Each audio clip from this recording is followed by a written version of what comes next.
2022년 7급 공채 상황 판단 21번 문제 풀어보도록 하겠습니다. A 검사국이 인사부서에 증언을 요청할 인원을 찾는 문제고요. 어떨 때 증언을 요청하는지 확인해 볼 필요가 있습니다. 다음에 A 검사국의 예상 검사 건수를 모두 검사하는 데 필요한 최소 직원 수에서 올해 직원 수를 뺀 인원을 증언 요청한다 라고 했어요. 그래서 다음에 A 검사국의 예상 검사 건수가 예를 들어서 9,000건이라고 한다면 올해 직원이 총 100명 있는데 이 100명으로 이제 8,000건의 검사를 수행할 수 있다고 하면은 그 1,000건의 검사를 해야 할 필요가 있겠죠. 이 1,000건의 검사를 하는 데 있어서 필요한 인원들만 그 증언을 요청한다는 것이라고 이해하면 되겠습니다. 아직까지는 예상 검사 건수를 구하는 방식은 아직까지 알려지지 않았고, 두 번째 조건을 보니까 최대 검사 건수가 있는데 이 최대 검사 건수는 매년 정해지는 기준 검사 건수에서 아래와 같이 차감하여 정해진다고 했어요. 국장은 100% 차감하고 사무처리 직원도 100% 차감하는데 국장하고 사무처리 직원을 제외한 직원들 같은 경우는 10% 차감하고 과장은 여기에다가 50%를 추가 차감한다고 했어요. 그래서 이제 상황을 한번 보도록 하겠습니다. 국장 1명, 과장 9명, 사무처리 직원 10명, 총 100명의 직원이 있다고 했어요. 그러면 일반 직원 같은 경우는 이걸 다 합산해보면 20명이 되니까 80명이 되겠죠.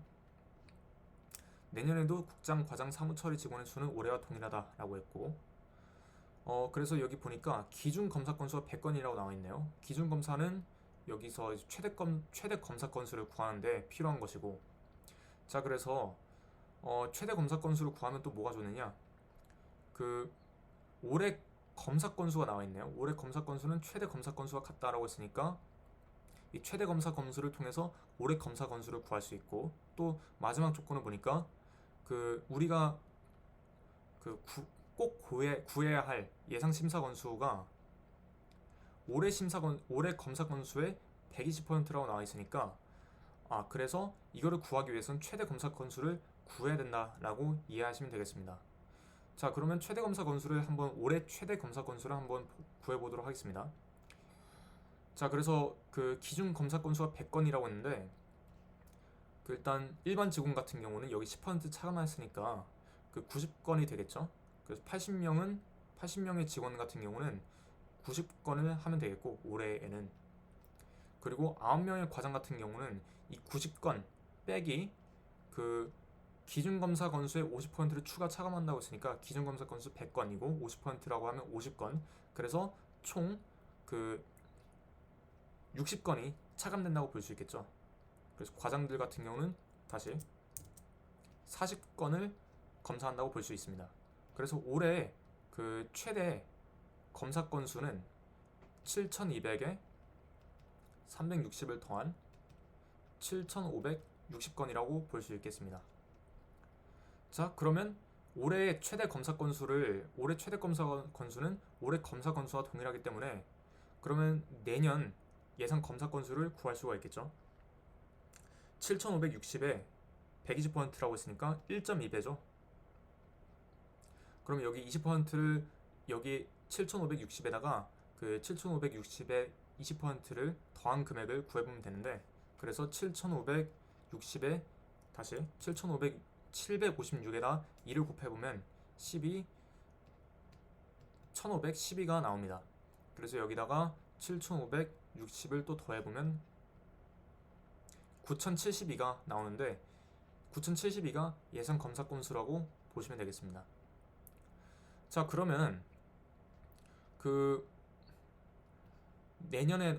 내년하고 올해도 직원 수는 동일하니까 그러면 이 최대 검사 건수가 7,560이고 9,072에서 7,560을 뺀 이 1,512에 대한 직원 수만 요청하면 되는 것이 아니냐라고 할 수 있는데, 근데 내년에는 검사 품질 향상을 위해서 90건으로 기준 검사 건수가 하향 조정된다고 했었죠. 그래서 내년 같은 경우는 그대로 따르는 것이 아니라 100에서 90으로 하향 조정됐기 때문에 10%가 감소했죠. 그러면 얘 같은 경우는 81이 되겠고 얘 같은 경우는 36이 되겠죠. 자, 그러면 80 곱하기 81 같은 경우는 80은 6,400인데 여기다가 80을 더 더하면 6480이 되겠고, 요 같은 경우는 9 곱하기 36인데, 아니면 360에다가 10%가 차감된 값을 구해보면 324가 되겠죠. 이거를 더해보면 6804가 나오네요. 그래서 6804가 나왔고, 9072에 6804를 뺀 금액, 건수라고 하면은 8, 6, 그리고 2268이 되겠네요. 이 2268을 할 수 있는 직원 수를 구하면 되겠네요. 자, 그런데 그 과장 수는 동일하기 때문에 일반 직원 수만, 이제 그 일반 직원들만 또 증원할 수가 있거든요. 일반 그 직원들이 한 명당 수행할 수 있는 검사 수는 81건이니까 여기 81로 나눠보면은 2081로 나눠보면은 이제 답이 나오겠죠. 근데 이거를 하기 좀 어려우니까 좀 여기 선택지를 한번 활용해 보도록 할게요. 일단 81에다가 20을 한번 곱해보면은 1620이 나오죠. 근데 1620보다는 훨씬 더 커야 되죠. 그래서 1, 2, 3번은 정답이 될 수 없고, 근데 여기다가 그 81을 더 더한다고 해서 2268이 나올 수는 없겠죠. 그래서 4번도 지우고, 그럼 정답은 5번밖에 없으면 알 수 있습니다.